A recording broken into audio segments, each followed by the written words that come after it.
Welcome to Jamaica, the island of real bad man. Some real dog attitude, some real gang bang. No run for the fair, they not garbage pan. Step up! These are the moments when everybody gun loaded. We not instigate violence, but we believe in the self-defense no matter what. These are the moments when every gangster gun loaded. We not instigate violence, but we believe in a self-defense. In Jamaica's relentless war and crime, the worst criminals end up on the True Island Stories platform. These are their stories. Welcome to True Island Stories. This is part 4 of the Guru's Nitemare incarceration in America. This is a true story. After the officer said lights, all the lights cut off immediately. The cells went dark. About 45 minutes later, the lights were flipped back on. It was a prison van that had arrived to take us with some other prisoners to the main prison that served dually as a jail and a prison. We were going to the place where real killers were. Lifers. We all looked at each other simultaneously like, oh my fucking God. So we were loaded up, hands chained, feet hog-tied into the prison van. We reached the other prisons, and this was where we were stripped of our dignity and humanity. The search was horrible. They searched us thoroughly. We were just coming from a jail where we were strip searched, but this was different. This was the real deal. They had us removed all our fabric, drawers and all, and the officer said, "Bend over and spread them." I said, "Spread what?" He lifted up his baton immediately and moved towards me with lightning speed and said, "Did I stutter, motherfucker?" I said, "Spread them, and I ain't gonna tell you twice. The next time it's gonna be this baton shoved all the way up your ass. You're gonna be walking wide for weeks now, spread them." So I bent over, used both my hands to hold my butt cheeks and spread them as far as I could go. And dude used a flashlight to look up my ass. I felt humiliated, violated to the 1000th degree. Then he said, "Cough," and I did. Then he gave us our new prison garb, orange jumpsuit, and ushered us to our cells. All 4 of us were housed in the same cell that first night. We were locked down, lights were off at around 3:30 a.m. and by around 4 a.m. the lights went on again and it was time for breakfast. They let us out of our cells row by row on each block. When it was our turn, we went and joined the line. But they didn't just give you anything to eat though. They first found out if you were diabetic or whatnot, if you had any kind of illness, and fed you accordingly. We were in the line starving like Marvin. When I reached up with my tray and saw what Buddy was serving, I was shocked as all get out. It looked like straight brown dog doodle, like water shit. So I asked him, "Yo, what is that?" And he replied, "This, my friend, is shit on the shankle." I'll never forget. Dude said, "This, my friend, is shit on the shankle," and just scooped it up and dashed it on my tray with 2 slices of bread. Take it or leave it, there was nothing else. I had no other choice but to take it. And then I went to get my tea next up in line. They were serving coffee. So dude poured out some coffee in my mug. I mean, the coffee was black like a just asphalted road. So I cooled it.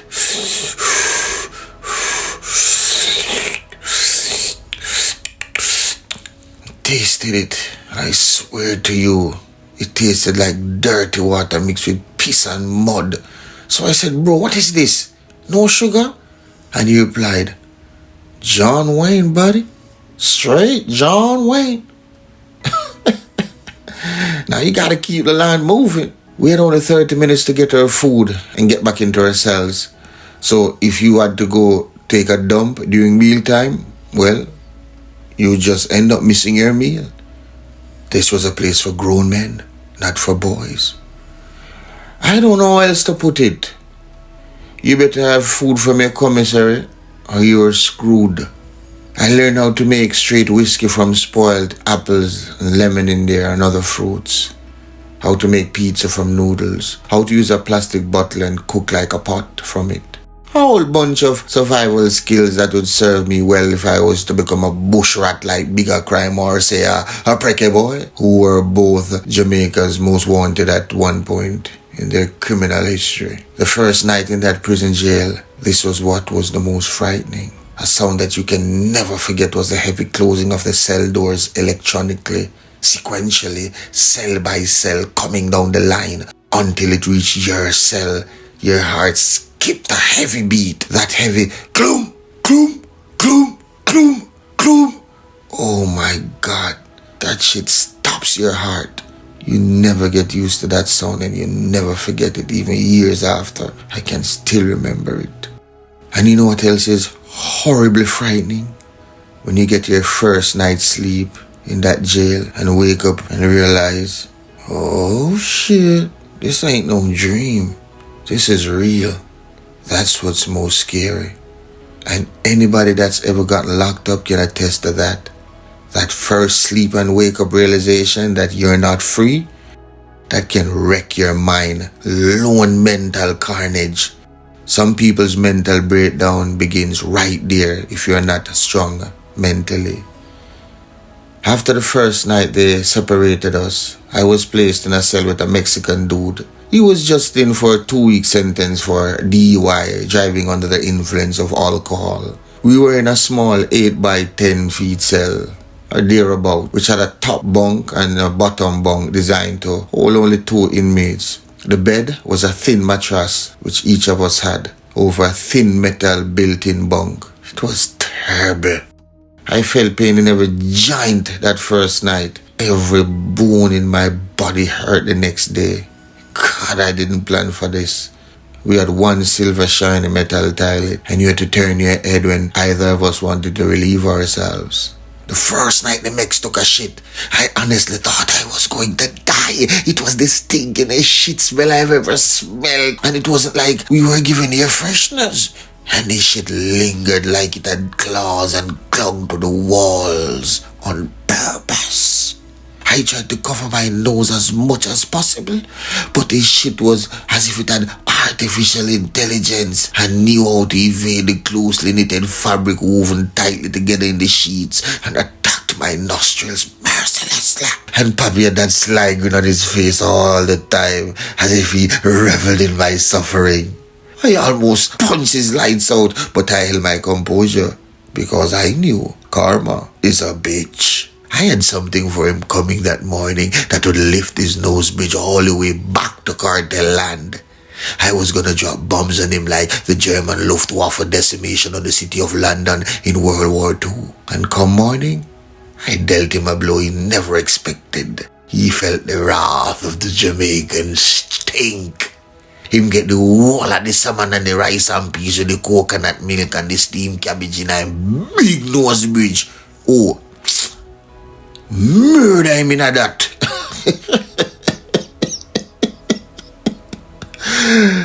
About 2 nights after that, I was awakened with a terrifying scream from Papi Cholo. Dude was banging his head on the bars, ferociously screaming, "Let me out! Let me out!" I could not sleep, so I finally grabbed him and shook him out and asked him, "Papi, how long is the sentence?" And he replied, "2 años." And I responded, "Papi, you'll be home in 2 weeks. At least you know when you're going home. I don't have a clue when I'll be leaving here, okay?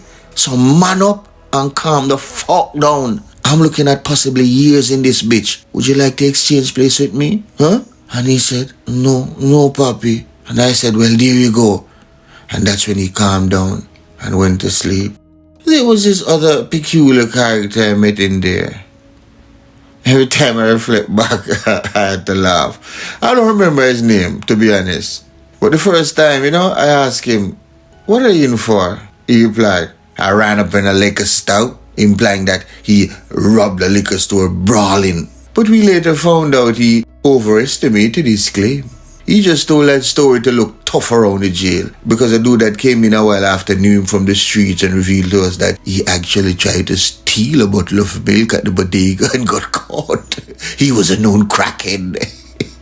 There was no running up in no liquor store. He terrorized the neighborhood.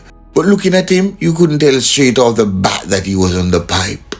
So he kind of stayed under me and my boys' wings because we got respect out the gate, once we got up in the bin.